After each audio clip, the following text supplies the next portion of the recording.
Mon beau-père avait installé une caméra censée me protéger du voisin, mais elle pointait directement sur ma chambre, alors j'ai fini par aller demander de l'aide à ce fameux voisin. J'avais 9 ans quand Thomas s'est installé à côté de chez nous. Il venait de perdre la garde de ses 2 filles, et à peine avait-il posé ses valises que mon beau-père s'est mis en alerte. Cet homme-là, c'est un vrai danger, m'a-t-il soufflé en posant la main sur le bas de mon dos. Il va falloir que je veille sur toi, ma chérie. Il m'a lancé ce sourire étrange, celui qu'il affichait chaque fois que quelque chose de malsain le réjouissait, comme si l'arrivée d'un prétendu prédateur était une bonne nouvelle. Le soir même, il a monté une caméra de surveillance, officiellement pour épier Thomas, mais elle était braquée sur ma fenêtre. À partir de là, il a commencé ses rondes nocturnes, venant dans ma chambre après que maman soit couchée. Il s'asseyait sur mon lit et me décrivait en détail ce que des hommes comme Thomas étaient censés vouloir faire. La première fois où j'ai essayé d'en parler à maman, elle était en train de plier le linge dans le salon. « Maman, Jeff vient dans ma chambre la nuit et... Ma puce !» m'a-t-elle interrompu sans même lever la tête. « Jeff t'aime comme sa propre fille. Mais la caméra vise ma fenêtre. » Cette fois, elle m'a regardée, mais avec cet air exaspéré, pas du tout inquiète. « Arrête un peu. Jeff sait très bien ce qu'il fait. C'est son boulot, la sécurité. Et puis il te protège de ce voisin louche qui te dévisage tout le temps. » Elle m'a donné un petit câlin maladroit avant de me renvoyer à mes devoirs. Mais quelque chose sonnait faux. Thomas ne m'avait jamais jeté un seul regard, ni à moi, ni à aucun autre enfant. Quand le bus scolaire s'arrêtait, il rentrait chez lui aussitôt. Quand une famille passait devant chez lui, il se détournait. Pourtant, il y avait toujours ce truc bizarre. Chaque fois que Jeff m'emmenait seul manger une glace ou au parc, Thomas trouvait subitement un prétexte pour sortir son chien. Quand Jeff gonflait la piscine et m'achetait ce bikini ridicule qui me mettait mal à l'aise, Thomas choisissait pile ce moment-là pour laver sa voiture dans son allée. Après ça, Jeff est devenu encore plus intrusif. Les batailles de chatouille n'en finissaient plus. Il insistait pour me donner le bain sous prétexte que maman travaillait tard. Tout a basculé le jour où il m'a coincée dans le garage alors que maman était absente et qu'il avait bu toute l'après-midi. « Tu deviens une très jolie jeune fille », m'a-t-il murmuré en me serrant les épaules, me plaquant contre le mur. « Laisse-moi te montrer quelque chose de spécial. » Je ne pouvais ni bouger ni crier. Toutes ces histoires d'inconnus dangereux, de Thomas soi-disant menaçant, défilaient dans ma tête. Mais l'odeur de la bière et la pression de ses mains me ramenaient à la réalité. Désolée de déranger. Thomas venait d'apparaître dans l'encadrement de la porte du garage. Mon chat s'est échappé, un gros roux. Je peux jeter un œil ici? Le visage de Jeff s'est fermé brutalement. Il a lâché prise et a retrouvé son sourire de voisin poli. Pas de chat ici, Thomas. Tu ferais mieux de rentrer chez toi.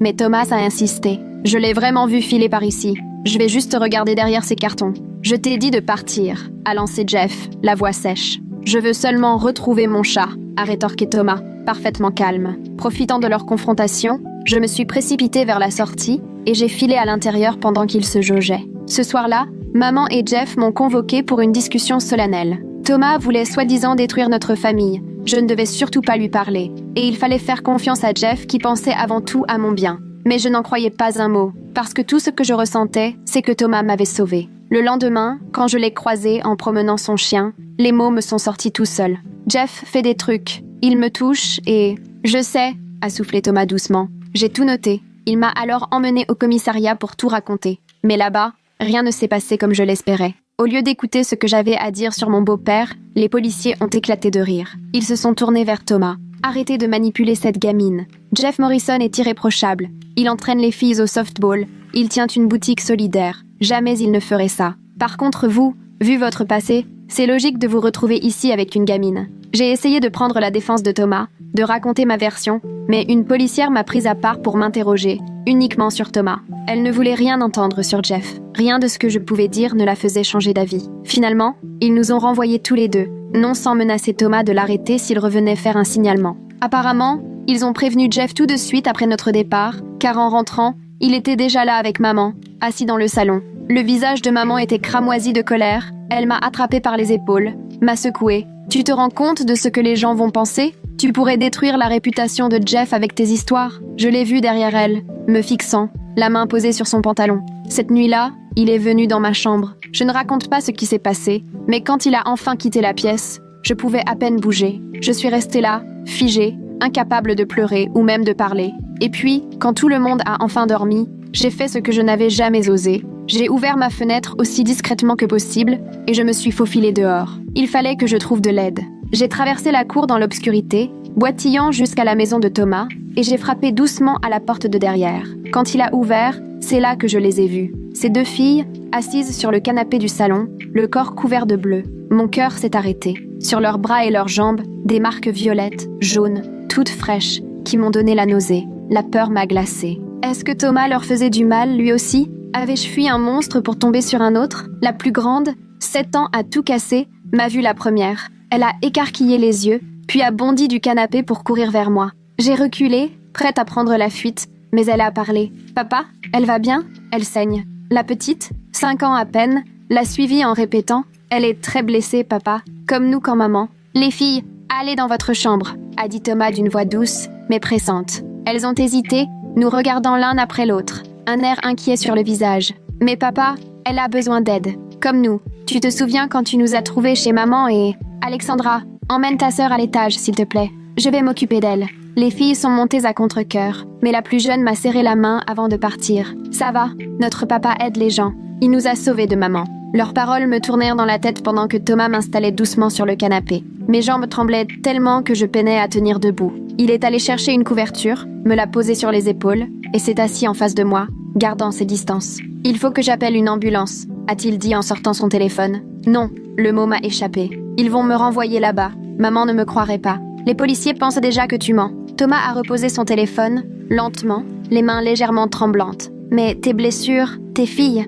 l'ai-je interrompu, cherchant à comprendre. « C'est bleu, c'est toi qui... C'est leur mère qui les a faits. » Sa voix s'est durcie, mais ce n'était pas dirigé contre moi. Elles étaient chez elles ces 3 derniers mois. Il y a 2 jours, elles m'ont appelée en pleurs. Elle avait recommencé à boire. Elle devenait violente. J'ai roulé 4 heures pour les retrouver enfermées dans un placard. Il s'est levé, est allé jusqu'à un classeur et a sorti un dossier épais. Je garde une trace de tout ce qu'elle fait depuis 2 ans. Photos, certificats médicaux, enregistrements. Malgré tout, le juge lui a donné la garde principale parce qu'elle a réussi à les convaincre que j'étais instable. Il m'a montré les photos, l'une après l'autre. Ces filles avec des yeux au beurre noir, des côtes couvertes d'hématomes, des entailles sur les bras, des rapports médicaux et même des messages de son ex-femme le menaçant de s'en prendre aux enfants s'il ne payait pas plus. « Mais tu as perdu la garde », ai-je murmuré. « Perdu. Elle est très forte pour manipuler, comme Jeff. » Il a rangé le dossier et est revenu s'asseoir. Elle a raconté au juge que j'étais violent, a même payé une amie pour mentir et dire qu'elle m'avait vu frapper les filles.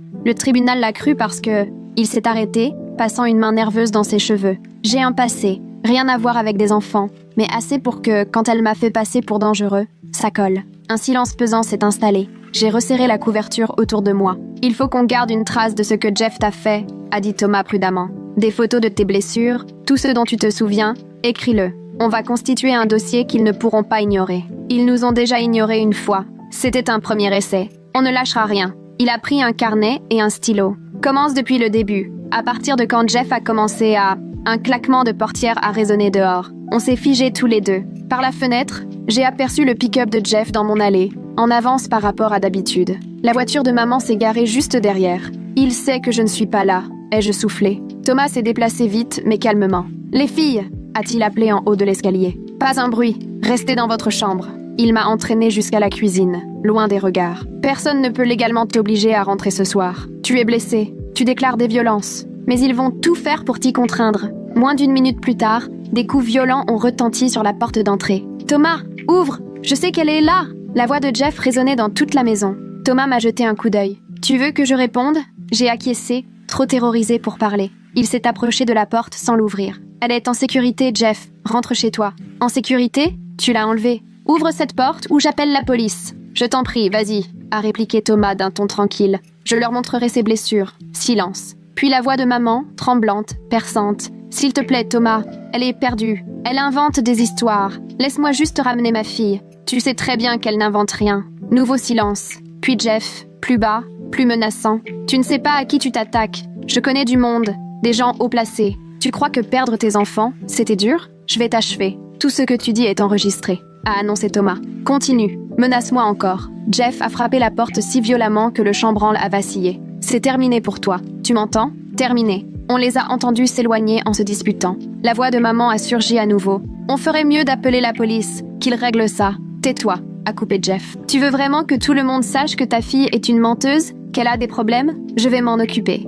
Les portières ont claqué, les moteurs ont démarré. Mais au lieu de partir, ils sont restés là, guettant la maison de Thomas. « Ils ne partiront pas, » ai-je soufflé en jetant un coup d'œil derrière les stores. « Tant mieux, qu'ils regardent. » Thomas m'a redonné le carnet. « Écris tout. Note bien les dates. Sois précise. J'ai commencé à écrire, la main tremblante, les mots à peine lisibles. Thomas a préparé du thé, l'a posé près de moi et est allé voir ses filles. Je l'ai entendu leur lire une histoire, sa voix posée, comme si tout était normal. 1 heure a passé, le pick-up de Jeff toujours planté dans l'allée. J'avais noirci 3 pages quand Thomas est revenu. Elles dorment, m'a-t-il dit. Et toi, comment tu te sens? J'ai peur. Je suis morte de fatigue. J'ai mal partout. Il a acquiescé. Demain matin, on ira à l'hôpital. Il faudra faire constater tes blessures par des professionnels. Ensuite, on cherchera un avocat. Jeff croit connaître du monde. Moi aussi, mais pas le même genre de personnes. Des gens qui protègent vraiment les enfants, pas qui les blessent. Le carnet me semblait peser 1 tonne sur les genoux. Et si on ne nous croit toujours pas, alors on continue. On finira par trouver quelqu'un qui écoutera. Il s'est rassis en face de moi. J'observe Jeff depuis des mois. Sa façon de te regarder, les excuses pour se retrouver seul avec toi. J'ai commencé à prendre des notes, à faire des photos quand je le pouvais. Comme ce jour où il t'a fait mettre ce maillot de bain. J'ai des photos de son regard, de la manière dont il a placé la piscine pour pouvoir l'observer depuis plusieurs fenêtres. Thomas a sorti un autre dossier. J'ai noté chaque incident dont j'ai été témoin. Les visites nocturnes dans ta chambre quand ta mère n'était pas là, les fois où il t'a emmené seul, ton comportement quand tu revenais. Des pages entières de notes détaillées, horaires, dates, observations, photos prises par la fenêtre où l'on voit Jeff t'emmener vers son pick-up, ton langage corporel qui crie le mal-être. Pourquoi t'as fait tout ça? Parce que je sais reconnaître les signes, l'emprise, l'isolement, la manière dont il préparait le terrain. Sa voix s'est adoucie. Mon ex-femme a fait pareil avec nos filles. Elle a réussi à convaincre tout le monde que c'était moi le danger, alors que c'est elle qui leur faisait vraiment du mal. Je ne pouvais pas permettre qu'un autre enfant subisse la même chose. Un coup frappé à la porte de derrière nous fit sursauter tous les deux. Mais ce n'était pas Jeff. « Monsieur Thomas ?» appela une petite voix. « C'est Madame Grant, du bout de la rue. J'ai vu ce qui se passait. Est-ce que tout va bien ?» Thomas chercha mon regard, attendant mon approbation. J'ai hoché la tête. Madame Grant, qui devait bien avoir 70 ans, entra et me repéra aussitôt. D'un seul coup d'œil, elle remarqua la couverture, mon visage ravagé par les larmes, le carnet sur mes genoux. « Oh là là !» souffla-t-elle. « Mais enfin, qu'est-ce qui s'est passé? Jeff m'a fait du mal. » ai-je lâché sans réfléchir. Il me fait du mal et personne ne me croit, sauf Thomas. Elle s'est affalée sur une chaise de la cuisine. Je m'en doutais, tu sais, la façon dont il te regarde. Comment tu es tendu dès qu'il arrive. Elle tourna la tête vers Thomas. C'est pour ça que Jeff passe ses journées garé devant chez toi, comme un chien de garde. Il essaie de nous faire peur, expliqua Thomas. On est allé voir la police tout à l'heure, mais ils ne l'ont pas cru. Les lèvres de Madame Grant se crispèrent. Évidemment. Jeff entraîne leurs enfants, il leur file un coup de main pour les tombolas. Elle posa sa main sur la mienne. Dis-moi, de quoi tu as besoin? Cette simple question a tout fait éclater en moi. J'ai fondu en larmes, secouée de sanglots incontrôlables. Madame Grant resta près de moi, tenant ma main, pendant que Thomas allait chercher plus de mouchoirs. « Il faut que les gens sachent la vérité », déclara Thomas. « Jeff va retourner l'histoire contre nous, me faire passer pour le méchant, prétendre que je t'ai enlevé et que je t'ai lavé le cerveau. Alors il faut qu'on commence à parler, nous aussi. » Madame Grant sortit son téléphone. « Je vais appeler ma fille. Elle est assistante sociale dans le département d'à côté. Là-bas, Jeff n'a pas ses entrées. Tandis qu'elle faisait ses appels, Thomas m'a aidé à tout consigner. Chaque incident, chaque geste, chaque menace. À force d'écrire, ma main était crispée, mais je n'ai pas arrêté. Le pick-up de Jeff a fini par partir. Il était près de minuit. Thomas a insisté pour que je dorme dans la chambre de sa fille, sur un matelas de camping posé par terre. Les filles se sont réveillées en m'entendant entrer. « Tu restes ?» a chuchoté la plus petite. « Juste pour cette nuit. » C'est ce que leur père disait, mais on était déjà là depuis 2 jours entiers. Elle avait l'air contente. « Peut-être que toi aussi tu pourras rester 2 jours entiers. » Je suis restée allongée dans le noir, à les écouter respirer, me sentant plus en sécurité que depuis bien longtemps. Mais je savais au fond de moi que Jeff ne lâcherait pas l'affaire. Il reviendrait avec un plan, avec d'autres mensonges, prêt à faire du mal à Thomas et à me récupérer. Et effectivement, dès le lendemain matin, les ennuis ont recommencé. Thomas m'a réveillée de bonne heure, l'air grave. Jeff n'a pas perdu de temps. « Regarde !» Il me montra son téléphone. La page Facebook du quartier débordait de messages accusant Thomas de m'avoir attiré chez lui. Certains prétendaient m'avoir vu grimper par la fenêtre en pleine nuit. D'autres assuraient qu'il manipulait une gamine fragile qui inventait des histoires sur son beau-père si attentionné. « Ils y croient !»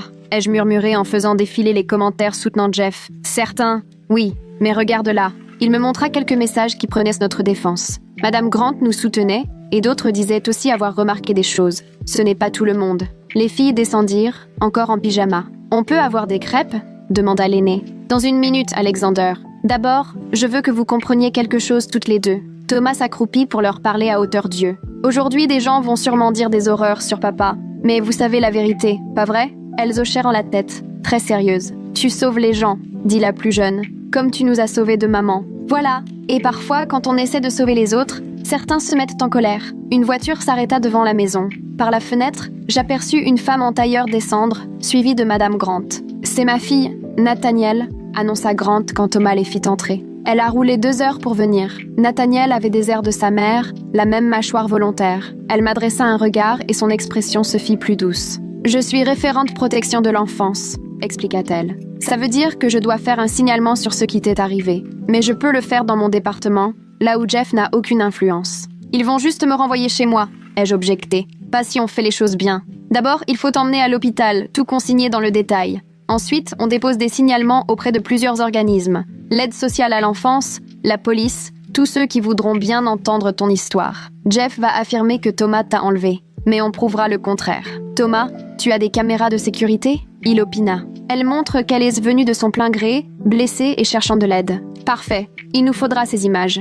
Nathaniel se tourna vers moi. Ce ne sera pas facile. Jeff va se défendre, il va tenter de discréditer tous ceux qui t'aident. Tu es prête à affronter ça ? J'ai pensé à ce que ce serait, là-bas, à d'autres nuits avec Jeff, à maman qui le choisissait toujours lui. Je suis prête. Les heures suivantes ont filé. L'hôpital, où une infirmière attentive photographia tous les bleus, chaque égratignure. Le commissariat du département voisin, où les policiers, cette fois, nous écoutèrent vraiment. Nathaniel enchaînait les dossiers, multipliait les appels, refusant qu'on nous mette de côté. Mais Jeff ne restait pas inactif. L'après-midi, il avait déjà persuadé la moitié du quartier que Thomas était un prédateur, qu'il avait enlevé ses filles, et maintenant moi. Certains parents faisaient rentrer leurs enfants dès que Thomas apparaissait dehors. « Il nous isole », constata Thomas, regardant les voisins chuchoter, montrer du doigt, rendant tout soutien plus compliqué. Son téléphone sonna, l'école. On lui annonçait que ses filles ne pourraient pas revenir tant que la situation ne serait pas résolue. Puis un autre appel. Son travail qui lui suggérait de prendre un peu de recul le temps que tout s'apaise. « Il essaie de te briser », ai-je soufflé, « et c'est à cause de moi. »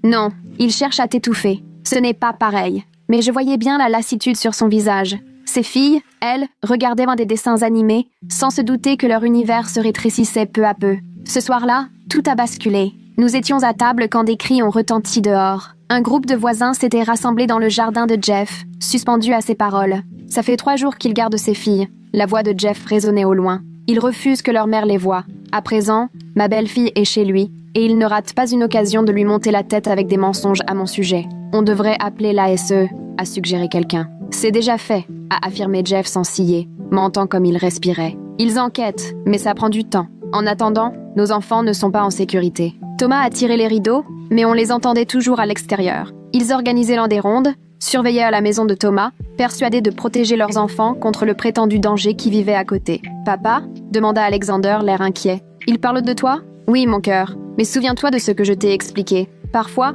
les gens préfèrent en croire aux mensonges. Ça leur semble plus simple que d'affronter la vérité. » Son téléphone a vibré, un message d'un numéro inconnu. « Rends là ou ça va mal finir. » Puis un autre. « Tu penses avoir tout vécu ? Attends demain. Il te menace. » ai-je murmuré en lisant par-dessus son épaule. « Tant mieux. Au moins, les menaces, ça laisse des traces. » Thomas a immédiatement fait des captures d'écran. Qu'il continue, il creuse sa propre tombe. Mais je voyais bien ce que tout cela lui coûtait. Thomas avait protégé ses filles, il m'avait tendu la main, et maintenant Jeff s'acharnait méthodiquement à démolir sa vie. Cette nuit-là, je l'ai surpris en pleine conversation téléphonique avec son avocat. Son ex-femme profitait de la situation pour relancer une demande de garde exclusive, et les plaintes du voisinage venaient encore noircir son dossier. Même après avoir mis ses filles à l'abri de la maltraitance, il risquait de tout perdre simplement pour m'être venu en aide. Je l'ai trouvé dehors, assis sur la terrasse, la tête entre les mains. « Je suis désolée », ai-je soufflé. « C'est à cause de moi, tout ça. » Il a levé la tête, le regard déterminé. « Non, la faute revient à Jeff, à ta mère, au système qui abandonne des enfants comme toi.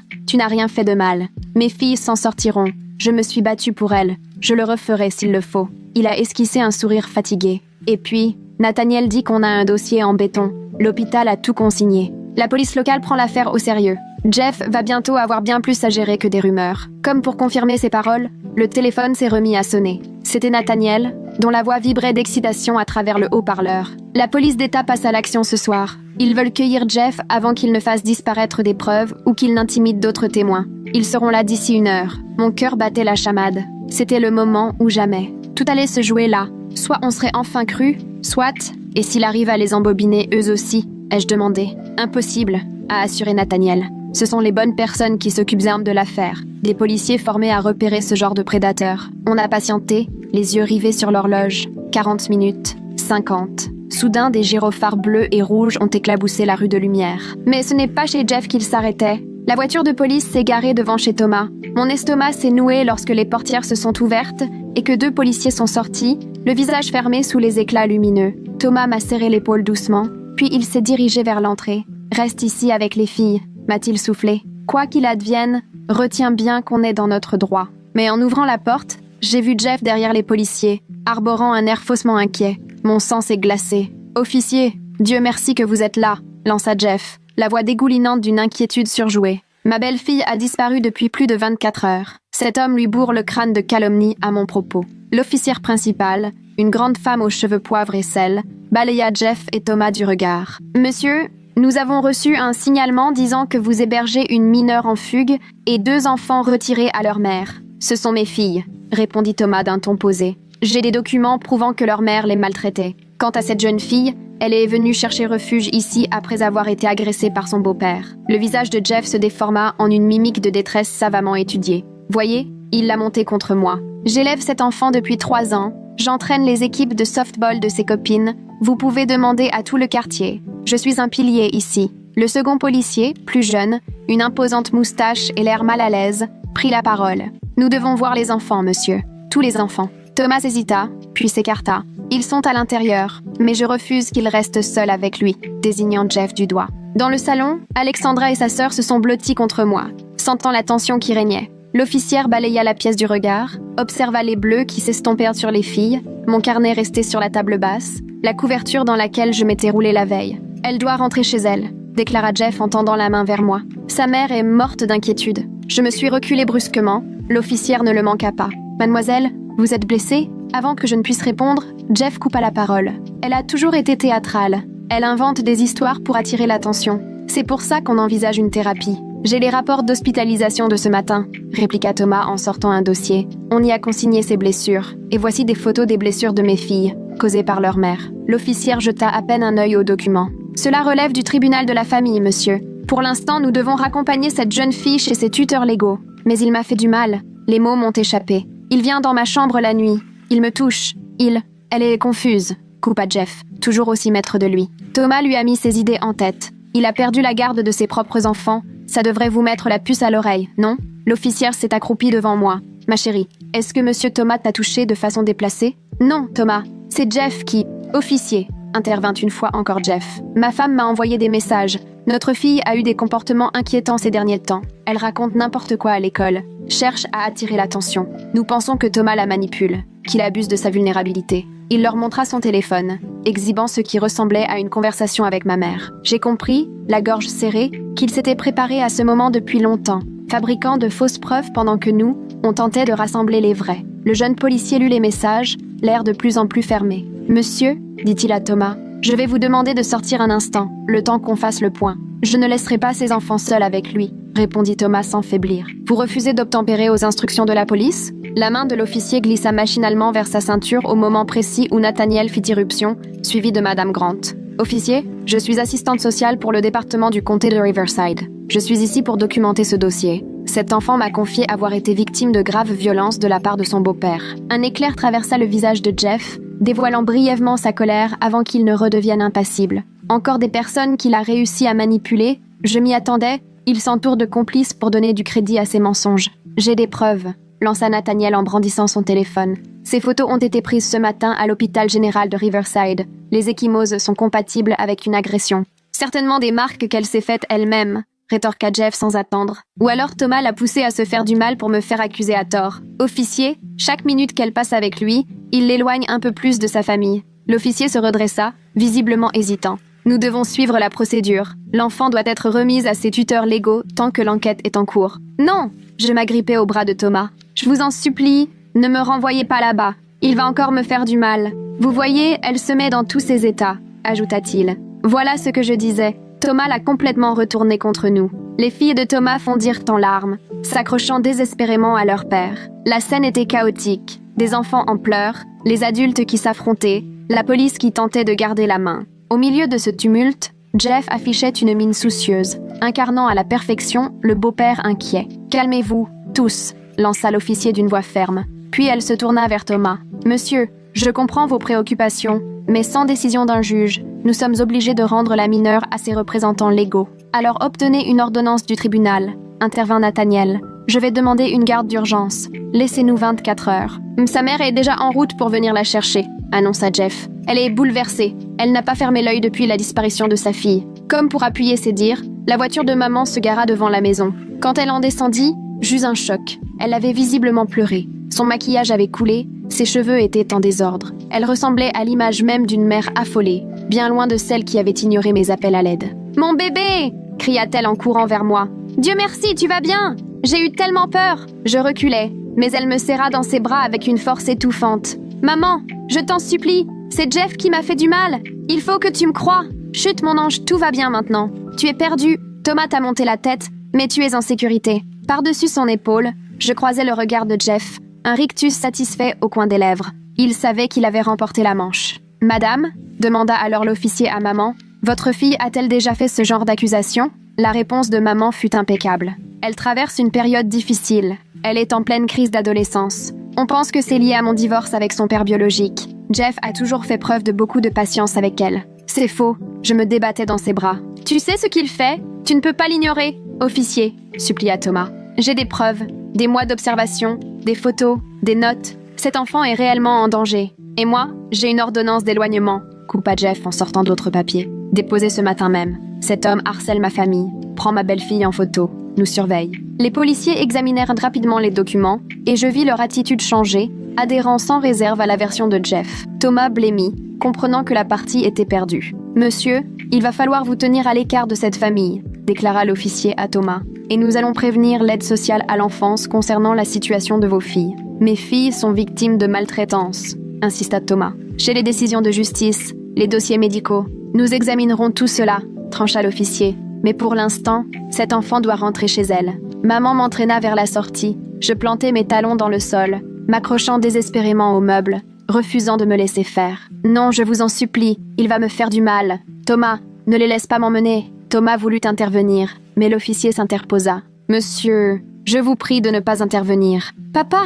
s'écria Alexander. « Ne les laisse pas l'emmener, elle a peur, comme nous avions peur de maman. » Un silence pesant s'abattit dans la pièce. L'officière hésita. Un doute traversa fugacement son regard, mais Jeff reprit aussitôt la main. « Vous voyez, il entraîne même ses propres enfants dans ses histoires. Officier, cet homme est dangereux. Qui sait ce qu'il a fait à ces pauvres filles ?» C'en fut trop. Le visage de l'agente se ferma. « Monsieur, nous allons vous demander, ainsi qu'à vos filles, de nous accompagner au commissariat pour quelques questions. » « Quoi ?» Thomas la regarda, sidéré. « J'essaie de protéger une enfant d'abus, et vous me traitez comme un criminel ? Ce ne sont que des questions de routine, » répondit-elle. Mais son ton trahissait une autre intention. Maman m'avait déjà tiré jusqu'à la porte. Dans un dernier élan, j'ai réussi à me dégager pour courir vers Nathaniel. « S'il vous plaît, vous aviez promis de m'aider. Vous aviez dit que vous feriez remonter la situation. Ne les laissez pas m'emmener là-bas. » Nathaniel me serra fort dans ses bras. « Je fais bien les signalements, mais je ne peux pas empêcher la police de te remettre à tes tuteurs légaux sans décision du tribunal. Qu'elle n'obtiendra jamais, » coupa Jeff, sûr de lui. Les juges ne confient pas la garde à une assistante sociale sur la base des mensonges d'une gamine perturbée. L'officier me sépara doucement mais fermement de Nathaniel. « Venez, mademoiselle, il est temps de rentrer. » En sortant, j'ai aperçu les voisins qui nous observaient, tapis derrière leurs rideaux ou plantés devant chez eux. Jeff avait réussi à retourner tout le quartier contre Thomas. Il semblait en se réjouir de voir le prétendu prédateur interrogé, pendant que les parents, exemplaires, ramenaient leur fille vers la maison. Maman me poussa sur la banquette arrière de la voiture. Par la vitre, j'ai vu les policiers conduire Thomas et ses filles vers leur voiture. Alexander, le visage trempé de larmes, posa sa main contre la vitre. Nos regards se sont croisés, complices dans la douleur. Deux enfants abandonnés par des adultes censés nous protéger. Le trajet du retour se déroula dans un silence pesant, seulement ponctué par les reniflements de maman, dont la comédie avait cessé dès que nous avions quitté la rue de Thomas. En arrivant, Jeff était déjà là, planté devant la maison, les bras croisés, prêt à reprendre son rôle de chef de famille. « Monte dans ta chambre », ordonna ma mère d'une voix glaciale. « On s'occupera de toi plus tard. » Je me suis précipitée à l'intérieur, mais Jeff m'a agrippée dans le couloir. Il s'est penché vers moi, son souffle brûlant contre mon oreille. « Tu te crois maligne ? Tu viens de tout aggraver, pour toi et pour Thomas. » Il m'a repoussée brutalement. Je me suis réfugiée dans ma chambre, j'ai claqué la porte et je me suis effondrée sur le lit. Dehors, j'entendais ma mère et Jeff discuter à voix basse, sans doute en train de préparer leur prochaine combine. 1 heure plus tard, ma mère est entrée sans frapper et s'est assise près de moi, mais son visage n'avait rien de réconfortant. Elle m'a regardée avec froideur, calculant chaque mot. « Tu te rends compte de ce que tu as fait ?» a-t-elle lancé. La réputation de Jeff aurait pu être anéantie. On aurait tout perdu. « Il me fait du mal », ai-je murmuré. « Tu le sais. » Elle m'a giflé. Pas assez fort pour laisser une marque, mais suffisamment pour me couper le souffle. Jeff s'occupe de nous. Il nous aime. Et toi, tu veux tout détruire avec tes histoires? Ce ne sont pas des histoires. La police pense que si. Les voisins aussi. Tout le monde est contre moi. À part ce type louche d'à côté, qui finira sans doute en prison pour avoir tenté de récupérer ses propres filles. Elle s'est levée. Tu es consignée. Pas de téléphone, pas d'ordinateur. Tu ne sors d'ici que pour aller à l'école ou au repas. Et si tu continues à raconter tes salades, ce sera bien pire. Pour toi, comme pour Thomas. Elle est partie et a verrouillé la porte derrière elle. Je l'ai entendu s'éloigner, puis les pas lourds de Jeff s'approcher. Il n'est pas entré. Il est resté derrière la porte. « Bonne nuit, princesse », a-t-il soufflé, avec ce sourire qu'on entend dans la voix. Maintenant, on a tout le temps devant nous. Je me suis repliée sur moi-même, cachée sous la couette. Thomas était au commissariat. Ses filles allaient sûrement retourner chez leur mère qui les maltraitait. Et moi, j'étais piégée, plus seule que jamais. Les jours suivants se sont fondus dans un cauchemar d'isolement. Jeff avait fait installer une nouvelle serrure qui ne se fermait qu'à l'extérieur. Il contrôlait tous mes faits et gestes, toujours à mes pieds, affichant ce sourire horrible. À l'école, j'ai tenté d'en parler à ma professeure, mais Jeff m'avait devancée. Il était déjà passé voir la directrice, racontant que je faisais des crises, que j'inventais des histoires sordides à son sujet, que Thomas m'avait monté contre lui. Désormais, on me regardait avec pitié, jamais avec inquiétude. « Ton beau-père est inquiet pour toi », m'a dit ma professeure, tout en douceur. « Tu devrais voir la conseillère scolaire pour expliquer pourquoi tu inventes tout ça. » La conseillère ne valait guère mieux. Elle aussi avait été briefée par Jeff, qui s'était fait passer pour le père exemplaire face à une enfant perturbée. Toutes mes paroles étaient interprétées à travers ce filtre. Parfois, quand on ne va pas bien, on se crée des histoires pour donner un sens à ce qu'on ressent, disait-elle. « Tu es en colère à cause du divorce de tes parents? » Non, ce n'est pas à cause du divorce. Jeff me touche. Il vient dans ma chambre. Est-ce que monsieur... Thomas t'a demandé de dire ça? M'a-t-elle coupé. Ton beau-père m'a signalé qu'il s'inquiétait de l'influence de Thomas sur toi. Là, j'ai lâché l'affaire. Jeff avait retourné tout le monde contre moi, exactement comme il l'avait fait avec Thomas. J'ai appris ce qui était arrivé à Thomas en écoutant les chuchotements autour de moi. La police l'avait cuisiné pendant des heures. Son ex-femme était arrivée avec son avocat, réclamant ses filles. Sans preuve de violence récente et avec la campagne de diffamation de Jeff, elle avait réussi à convaincre la police que Thomas avait enlevé les petites alors qu'il était dans son droit de garde. Les filles avaient été renvoyées chez leur mère. Thomas avait été relâché, mais il lui était désormais interdit d'approcher les enfants du quartier, moi y compris. Il devait rester à plus de 150 mètres de la maison.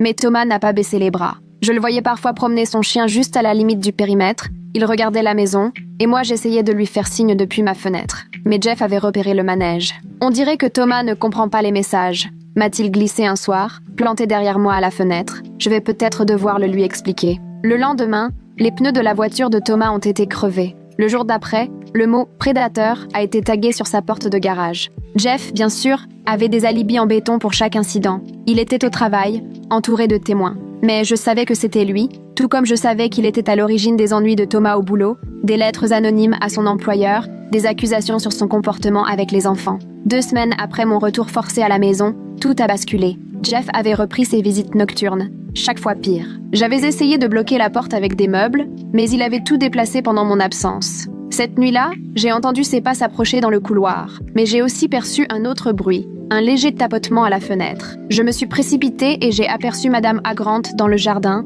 lampe torche à la main. « Ouvre la fenêtre », souffla-t-elle sans un mot. J'ai lutté avec la serrure, mais j'ai réussi à entr'ouvrir la fenêtre. « Thomas m'a envoyé », chuchota-t-elle fébrilement. « Il ne peut pas venir à cause de l'ordonnance, mais on sait que tu es en danger. Nathaniel essaie d'obtenir une audience en urgence. Il nous faut juste un peu de temps. »« Je n'en ai pas », lui ai-je répondu tout bas en entendant Jeff s'approcher. « Il arrive. Demain soir », glissa rapidement Madame Grant. « Prépare-toi. On va. » Ma porte s'est ouverte d'un coup. Jeff est apparu, le visage fermé. Madame Grant s'est accroupie sous la fenêtre, mais la lumière de la lampe n'était pas passée inaperçue. « Avec qui tu parlais ?» a-t-il exigé. « Personne. Je regardais dehors. » Il a traversé la pièce en 2 pas pour vérifier par la fenêtre, mais Madame Grant avait déjà disparu. Il a vu l'herbe écrasée là où elle s'était tenue. « Cette vieille folle !» a-t-il grogné. « Elle est dans le coup avec Thomas, hein ?» Il m'a attrapé par le bras, si fort que j'ai cru qu'il allait me faire un bleu. Et qu'est-ce qu'elle t'a dit? Qu'est-ce qu'il prépare? Rien. Elle voulait juste... Il m'a secoué violemment. Ne me mens pas. Je sais qu'il mijote un truc, mais ça ne marchera pas. Je suis plus malin qu'eux. Il a quitté la pièce précipitamment et je l'ai entendu appeler ma mère. En quelques minutes à peine, ils se retrouvaient tous les deux dans le salon, en train de mettre leur plan au point. Je collais l'oreille contre la porte pour essayer de saisir ce qu'ils tramaient. Il faut la discréditer aussi, disait Jeff. Faire croire qu'elle fait partie des délires de Thomas. J'appellerai la police demain, acquiesça maman. Je leur dirai qu'elle nous harcèle, qu'elle aide Thomas à traquer notre fille. Non, j'ai mieux, répondit Jeff, un sourire dans la voix. On va faire croire qu'elle aide Thomas à faire bien pire. On plantera des preuves et la police se fera son idée toute seule. J'ai senti un frisson glacé me parcourir. Ils allaient piéger Madame Grant, comme ils avaient déjà monté tout le monde contre Thomas. Il fallait que je la prévienne. Mais comment faire? J'étais enfermée, sans téléphone ni ordinateur. La fenêtre était ma seule issue, mais Jeff la surveillerait à présent. J'ai attendu que la maison soit plongée dans le silence, puis j'ai tenté de rouvrir la fenêtre. Elle était verrouillée à double tour. Jeff avait dû la bloquer de l'extérieur pendant que j'étais à la salle de bain. J'étais complètement coincée. Le lendemain, au lycée, j'ai cherché désespérément quelqu'un, n'importe qui accepterait de m'écouter, mais le poison de Jeff avait déjà fait son œuvre. Les profs m'envoyaient vers la conseillère d'éducation, qui parlait de mon obsession pour ces histoires. Même mes amis m'évitaient à présent, leurs parents les ayant mis en garde contre mes soi-disant mensonges. À la pause de midi, j'ai aperçu une voiture de police garée sur le parking du lycée. Mon cœur a fait un bond. Peut-être était-il là pour enquêter sur Jeff, mais je l'ai vu sortir du bureau du proviseur avec 2 policiers, leur serrant la main, l'air grave et protecteur. Il a croisé mon regard, m'a adressé un clin d'œil. Cet après-midi-là, on m'a convoqué chez le proviseur. Les 2 mêmes policiers étaient là, avec le proviseur, la conseillère et maman. « Ma chérie », fit maman avec une douceur mielleuse, « ces policiers veulent te poser quelques questions à propos de Madame Grant. » L'agente s'est approchée. « Nous avons reçu des informations préoccupantes sur la relation entre Madame Grant et Monsieur Thomas, et il paraît qu'elle essaie de te contacter. Je savais que c'était un piège, mais comment m'en sortir? Elle s'inquiète juste pour moi. » « Elle s'inquiète? Ou elle est impliquée dans quelque chose d'inapproprié ?» a lancé le policier. « Ton beau-père a trouvé des photos troublantes sur l'ordinateur de Thomas. Des photos d'enfants, dont toi. C'est faux, me suis-je écrié. Jeff ment. Il invente tout ça parce que... » « Parce que quoi ?» m'a coupé Jeff d'une voix faussement douce, mais avec un regard dur. « Parce que je m'inquiète pour ta sécurité? Parce que j'essaie de te protéger des prédateurs? C'est toi le prédateur !» ai-je hurlé en me levant d'un bond. « C'est toi qui me fais du mal, c'est toi qui... » Maman m'a attrapée et forcée à me rasseoir. Vous voyez, voilà où tout cela mène. Thomas lui a mis ses idées horribles dans la tête. Maintenant, Madame Grant s'en mêle aussi. Elle l'aide à manipuler notre fille. Les policiers ont échangé un regard complice. Je voyais bien qu'ils avalaient tout rond leurs mensonges. « Nous allons devoir interroger Madame Grant, » a déclaré l'agente. « Et il va falloir que tu restes loin d'elle, » a-t-elle ajouté en me regardant. « C'est pour ta sécurité. » Je sentais l'étau se resserrer. Jeff avait éliminé un à un tous ceux qui auraient pu m'aider. Thomas était neutralisé par l'ordonnance d'éloignement. Ses filles étaient retournées chez leur mère maltraitante. Madame Grant allait bientôt être accusée à tort. Et Nathaniel se battait contre un système truqué en faveur de Jeff. Ce soir-là, Jeff est entré dans ma chambre avec un sourire satisfait. « Tu as vu comment ça marche ?» a-t-il lancé en s'asseyant sur mon lit. « Cette ville est à moi, la police est à moi, ton école est à moi. Et toi aussi, tu es à moi. » Il a tendu la main vers moi. J'ai reculé, mais je n'avais nulle part où aller. Thomas ne pourra pas te sauver. Cette vieille dame non plus. Personne ne pourra te sauver. Autant arrêter de te débattre. Je lui ai donné un coup de pied et j'ai crié, espérant que maman m'entendrait et qu'enfin, elle réagirait. Mais elle n'est jamais venue. Jeff a fini par quitter la pièce, me laissant en larmes sur le sol. Je me suis traînée jusqu'à la fenêtre, cherchant désespérément à respirer, à fuir, n'importe quoi. C'est là que je l'ai vu, ce petit morceau de papier coincé dans le cadre, côté extérieur. J'ai réussi à l'attraper avec l'ongle. C'était de Thomas, son écriture serrée et fébrile. Demain, 15h, sois prête. T, je n'avais aucune idée de ce qu'il préparait, mais c'était ma seule lueur d'espoir. J'ai glissé le mot sous mon matelas et j'ai essayé de dormir, en comptant les heures jusqu'à 15h. Le lendemain, la journée n'en finissait pas. Jeff me surveillait de près, comme s'il sentait que quelque chose se préparait. Il avait pris sa journée pour tout contrôler, soi-disant. À 14h45, j'ai entendu des sirènes au loin. Jeff s'est approché de la fenêtre, l'air soucieux. Les sirènes se rapprochaient et j'ai vu de la fumée s'élever dans le quartier. Incendie chez les Johnson, a annoncé maman en regardant par une autre fenêtre. Ça a l'air sérieux.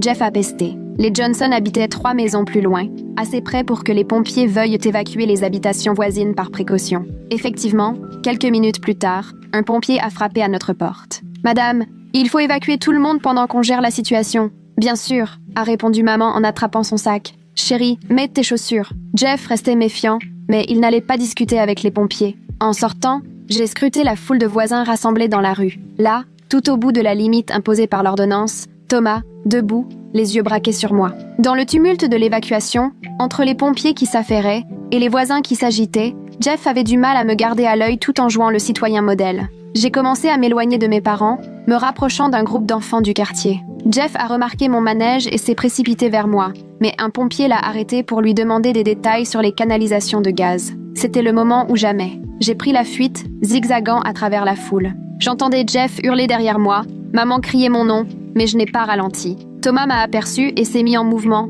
restant à la limite de l'ordonnance, tout en se dirigeant vers sa voiture. Derrière moi, Jeff bousculait les gens, appelant à l'aide. Elle est perdue, elle n'est pas en sécurité, arrêtez-la. Mais au milieu de la confusion causée par l'incendie, personne n'a prêté attention à une gamine qui courait. J'avais tout juste franchi la limite du périmètre lorsque Thomas atteignait sa voiture. Impossible pour lui de venir m'aider sans violer l'ordonnance. Il aurait offert à Jeff exactement le prétexte qu'il cherchait pour le faire arrêter. « Cours chez Madame Grant !»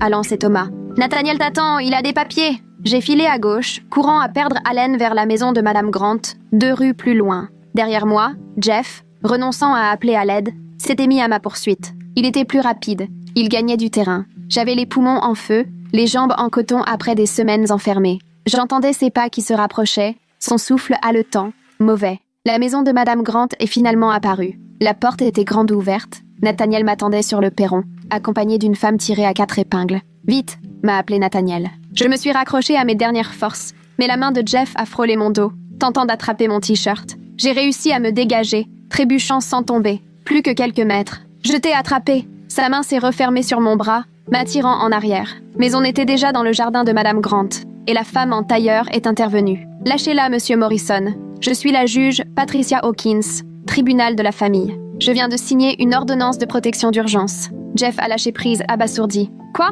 Vous n'avez pas le droit. »« Si, et c'est déjà fait, » a répondu la juge Hawkins sans s'émouvoir. Vu les éléments apportés par Nathaniel, dossiers médicaux, photos, témoignages sous serment, je place cet enfant sous protection immédiate. « C'est un enlèvement, » a bafouillé Jeff. « Je vous ferai virer. »« Vous n'en ferez rien, » a rétorqué Thomas, qui venait d'apparaître à la lisière du jardin, sagement du bon côté de la limite. « Excepté répondre de vos actes. » Des sirènes se sont rapprochées, mais ce n'étaient pas les pompiers. 2 voitures de police se sont arrêtées et des agents inconnus sont descendus. La police d'État, pas la municipale. Jeffrey Morrison a annoncé l'un d'eux. « Nous avons un mandat d'arrêt contre vous pour maltraitance sur mineurs, agression sexuelle et intimidation de témoins. » Jeff a blêmi. Il a balayé la rue des yeux, a vu maman qui accourait, les voisins qui s'attroupaient, son univers qui s'effondrait. « C'est une erreur », a-t-il lancé, mais sa voix avait perdu toute assurance. « Je suis un citoyen exemplaire, j'entraîne l'équipe de softball, je préside une association, Vous êtes un prédateur », a coupé calmement Madame Grant.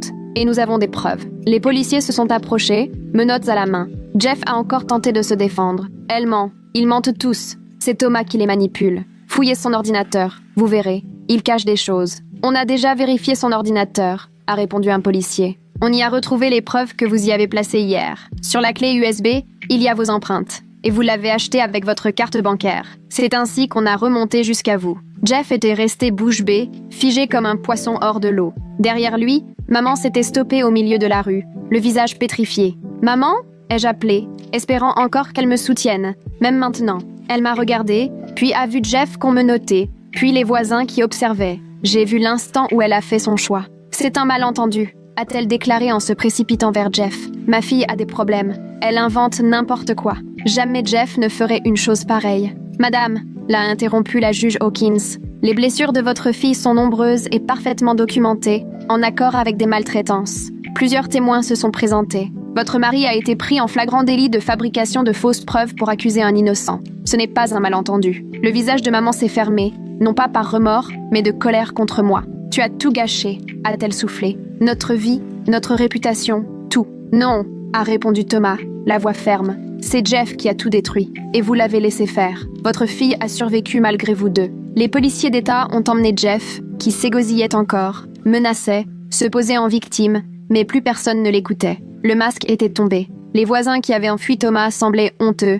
Les familles qui avaient recru Jeff se mettaient à chuchoter. La vérité, longtemps muselée, jaillissait enfin. Et maintenant, qu'est-ce qui va se passer? Ai-je demandé à Nathaniel. Maintenant, tu es en sécurité, m'a-t-il rassuré en me prenant dans ses bras. Tu vas rester en famille d'accueil pendant que tout s'éclaircit. Thomas se bat pour récupérer ses filles. Ce que tu as permis de rassembler sur leur mère va l'aider, et il faudra témoigner contre Jeff. J'ai acquiescé, vidé mais soulagé. Ce n'était pas fini. Il y aurait des procès, des audiences, des jours difficiles. Mais, pour la première fois depuis si longtemps, je pouvais enfin respirer. Tandis que la foule se dispersait, Thomas est venu jusqu'à la limite du périmètre. On est resté là, séparés de quelques mètres, incapables de s'étreindre, ou même de vraiment se remercier. « Tu m'as sauvé », lui ai-je dit. « C'est toi qui t'es sauvé », a-t-il répondu. « J'ai juste été là, et tu as aussi permis de sauver mes filles. Grâce à toi, la juge examine leur dossier dès demain. Madame Grant nous a rejoints, les larmes aux yeux. Je regrette tant d'avoir mis autant de temps à ouvrir les yeux, à agir. Vous avez agi quand il fallait, lui ai-je répondu. C'est tout ce qui compte. L'incendie chez les Johnson était éteint. Un feu de cuisine qui avait surtout dégagé de la fumée, sans gros dégâts. Thomas a esquissé un sourire. Un timing parfait, ai-je glissé. On ne pouvait pas rêver mieux, a-t-il acquiescé. Comme si quelqu'un s'y connaissant en électricité avait soufflé à Monsieur Johnson de faire vérifier son vieux tableau et que, par hasard, ça ait pris feu au bon moment. « Thomas !» s'est exclamée Madame Grant, faussement réprobatrice, tout en souriant. Alors que Nathaniel m'entraînait vers sa voiture, j'ai jeté un dernier regard au quartier qui avait été ma prison. La maison de Jeff était désormais vide, maman préférant fuir chez sa sœur plutôt que d'affronter le regard des voisins. Celle de Thomas portait de nouveaux graffitis. Quelqu'un avait effacé « prédateur » pour écrire « héros » à la place. Ce n'était pas une fin parfaite. Je partais vivre chez une famille d'accueil, sans la moindre idée de ce que l'avenir me réservait. Thomas, lui, devait encore se battre pour ses filles. Les procédures s'annonçaient longues et épuisantes, mais j'étais enfin libre. Jeff était en garde à vue. La vérité avait éclaté. Parfois, cela suffit à entamer la guérison. Depuis la voiture de Nathaniel, je regardais les voitures de police affluer. Les gendarmes bouclèrent le périmètre autour de la maison de Jeff, pendant que les experts de la police scientifique entraient avec tout leur matériel. Au milieu de tout ce remue-ménage, j'apercevais ma mère en train de se disputer avec un agent près de sa voiture, gesticulant de façon théâtrale. « Il faut qu'on aille au commissariat », m'a lancé Nathaniel en mettant le contact. « Ils voudront ta version des faits tant que tout est encore frais. » Sur la route, nous sommes passés devant chez Thomas. Il était dans son allée avec la juge Hawkins, lui montrant des papiers. Le dossier de ses filles, sans doute. La juge lisait en silence, hochait la tête, posait parfois quelques questions. L'ambiance au commissariat de la police d'État n'avait rien à voir avec ma première tentative de dénoncer Jeff. Cette fois, une enquêtrice au regard chaleureux m'a accueillie dans une pièce confortable, avec des canapés plutôt que des chaises métalliques. Elle s'est présentée, détective Martinez, spécialisée dans les affaires comme la mienne. « Prenez votre temps »,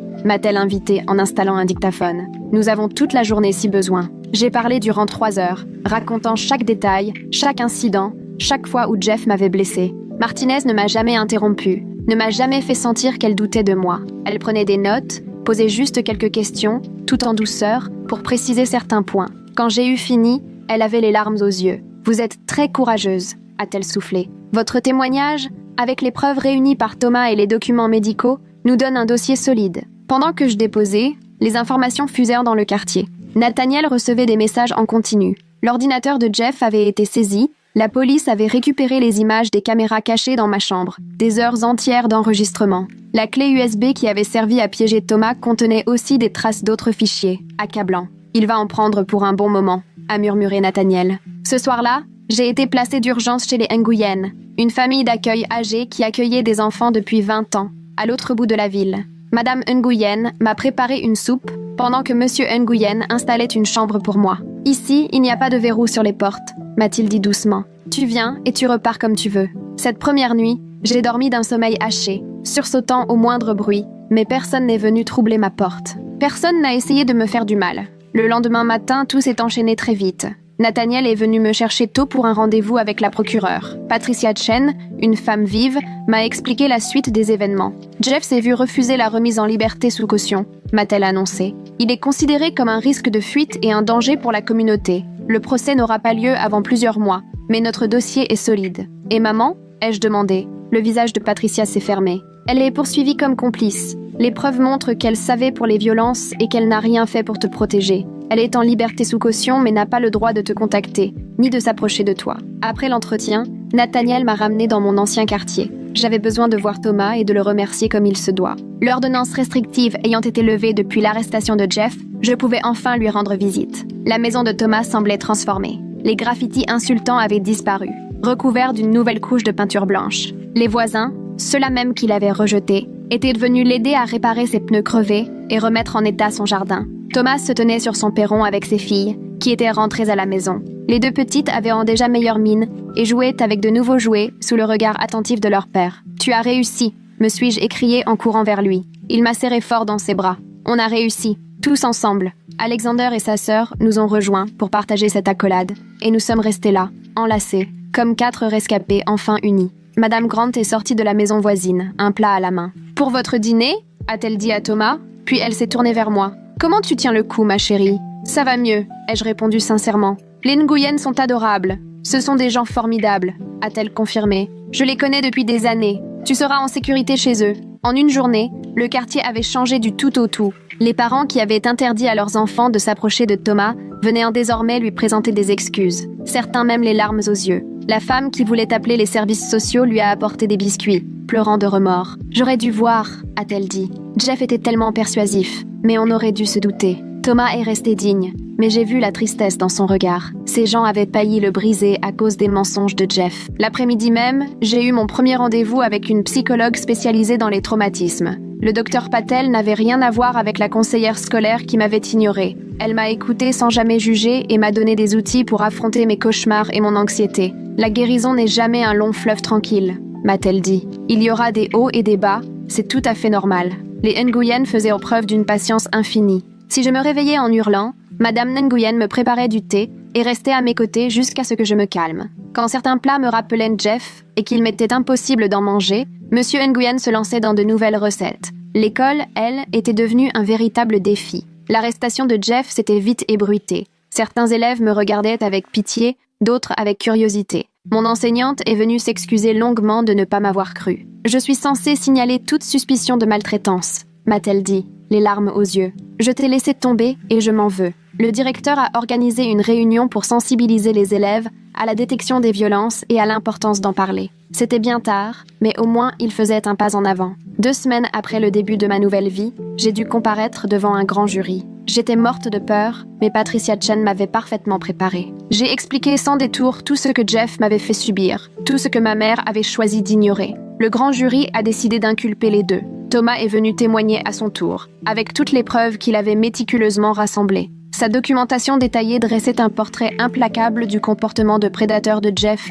et de la manière méthodique dont il m'avait isolé. Pour la procédure de garde de Thomas, c'était la juge Hawkins qui officiait, la même qui avait signé mon ordonnance de protection en urgence. Elle a pris le temps d'examiner toutes les preuves sur la maltraitance commise par son ex-femme, y compris des témoignages inédits d'enseignants qui, ayant remarqué nos blessures, n'avaient rien signalé. « J'accorde la garde exclusive à Monsieur Thomas », a-t-elle tranché, et la mère n'aura qu'un droit de visite surveillée, sous condition de suivre des cours de parentalité et de gestion de la colère. Thomas a fondu en larmes à l'annonce du verdict. Ses filles se sont précipitées dans ses bras, enfin rassurées, à l'abri de la violence maternelle. Le dossier pénal contre Jeff, lui, avançait à petits pas. Son avocat essayait toutes les ruses, accusant Thomas d'avoir fabriqué les preuves, insinuant que j'avais été influencée, tentant même de faire écarter les vidéos de surveillance. Mais Patricia Chen tenait bon et contrait chaque tentative. Pour ma mère, la situation était plus épineuse. Son avocate soutenait qu'elle aussi avait été victime des manipulations de Jeff. Mais la procureure avait réuni des éléments prouvant qu'elle l'avait soutenu activement,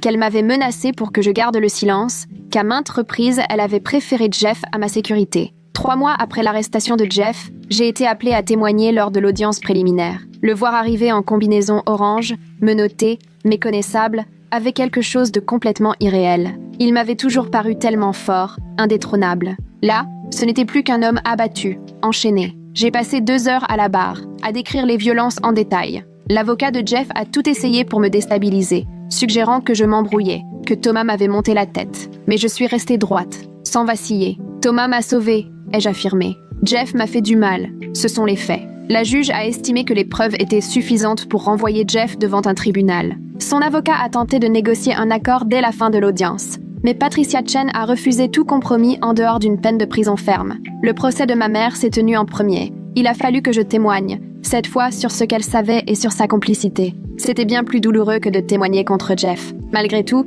une part de moi espérait encore qu'elle me choisisse, qu'elle m'aime. Elle a été déclarée coupable de mise en danger d'enfants et de manquement à ses obligations de protection. La juge l'a condamnée à 3 ans de prison dont 2 avec sursis et 1 année de probation. Elle devrait s'inscrire au registre des auteurs de maltraitance sur mineurs et il lui serait désormais interdit d'être seule avec des enfants. Au moment où on l'a emmenée, maman m'a fixée, sans un mot d'excuse, sans la moindre trace de remords, juste cette colère froide parce que, à ses yeux, j'avais gâché sa vie. Le procès de Jeff, lui, a pris des allures de feuilleton médiatique. Un pilier de la communauté démasqué comme prédateur, titrèrent les journaux. Tout y est passé. Son implication dans des associations, son rôle d'entraîneur, tout était calculé. Tout n'avait été que manipulation. D'autres familles sont venues raconter les doutes qu'elles avaient eus à cause de la réputation de Jeff. Les images de vidéosurveillance étaient accablantes. Le procureur les a utilisées avec prudence pour préserver mon intimité, tout en exposant le mode opératoire de Jeff. Les jurés étaient visiblement bouleversés en les regardant. Thomas, lui, a témoigné de ses observations, de ses notes, de la façon dont Jeff avait tout fait pour m'isoler. Madame Grant a relaté les menaces de Jeff et ses tentatives de faire accuser Thomas à sa place. Même certains voisins, qui jusque-là soutenaient Jeff, sont venus raconter ce qu'ils n'avaient compris qu'avec le recul. Jeff a choisi de prendre la parole pour sa défense, tentant une dernière fois de se faire passer pour la victime. « Tu as mal compris mon affection », a-t-il osé. C'est Thomas qui a déformé mes gestes, qui était innocent. Mais, au contre-interrogatoire, son discours s'est effondré. Les jurés n'ont mis que 3 heures à le déclarer coupable de tous les chefs d'accusation. Le juge l'a condamné à 25 ans de prison, sans possibilité de libération conditionnelle avant 15 ans. Jeff s'est mis à hurler en sortant, vociférant que je lui avais détruit la vie, que Thomas avait manipulé tout le monde, mais plus personne ne lui prêtait attention. Après les procès, la vie a doucement repris un nouveau cours. Je suis restée chez les Nguyen, qui m'avaient proposé de devenir ma famille d'accueil sur le long terme. Ils m'ont offert une stabilité et une patience précieuses pour que je puisse avancer, penser mes blessures. Thomas et ses filles sont devenus une famille élargie. On dînait tous ensemble chaque dimanche. Avec les filles, des liens forts se sont tissés, nourris par nos expériences communes. On se soutenait sur le chemin de la guérison. Madame Grant est devenue la mamie du quartier que je n'avais jamais eue. Elle m'a appris à tricoter, m'aidait pour les devoirs, et il y avait toujours des biscuits tout chauds sortant du four chez elle. L'anniversaire de ma fuite a été un moment difficile. Cela faisait 1 an que je voyais une thérapeute, je progressais, mais les cauchemars, la difficulté à faire confiance, persistaient. Le docteur Patel me rappelait que la guérison prend du temps. « Tu n'es plus la même qu'avant », me disait-elle. « Le traumatisme change les gens, mais tu es bien plus forte que tu ne le crois. » L'école est devenue peu à peu moins pesante. J'ai rencontré de nouveaux amis qui ignoraient tout de mon passé, qui m'appréciaient pour celle que j'étais en train de devenir, pas par compassion. Thomas, lui, a décroché un nouveau poste dans une société de sécurité, où ses qualités de vigilance et de protection étaient enfin reconnues. Ses filles s'épanouissaient entre la thérapie et leur nouvelle école, loin de l'emprise de leur mère.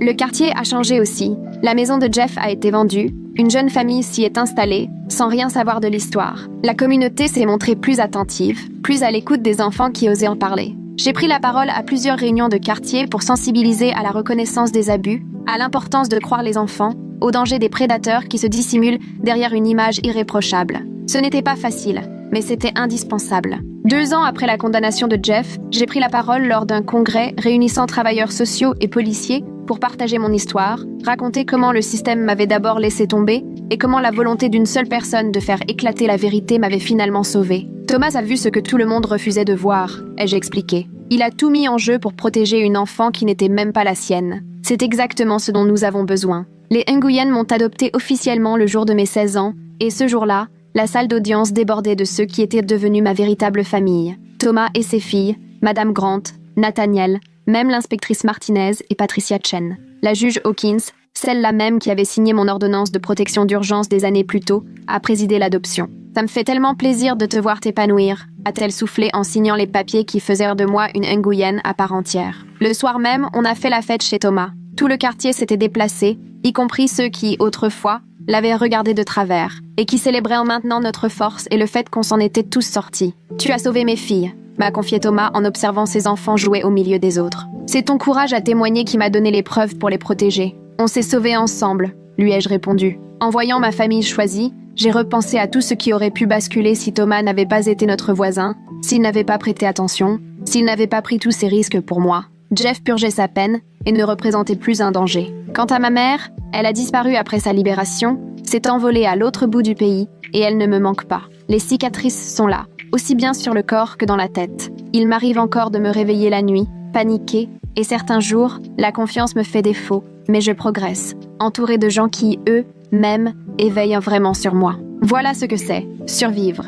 Ce n'est pas une destination où tout s'efface d'un coup. C'est un chemin qu'on parcourt, jour après jour, main dans la main avec les bonnes personnes. Thomas habite toujours à côté des Nguyen, et quand on a déménagé, on a tenu à rester tout près de chez lui. Ses filles m'appellent leur grande sœur. Madame Grant a elle aussi fini par s'installer dans notre nouveau quartier, incapable de se séparer de ses enfants de cœur. Ensemble, on forme une famille pas comme les autres, liée non par le sang, mais par quelque chose de plus fort. Le choix de se soutenir, de se croire, de ne plus jamais laisser un enfant souffrir dans le silence. Et chaque jour, je décide de continuer à guérir, à avancer, à vivre. Parce que c'est la plus belle revanche contre ceux qui ont voulu me détruire. Je ne suis pas brisée, je ne suis pas une victime, je suis une survivante.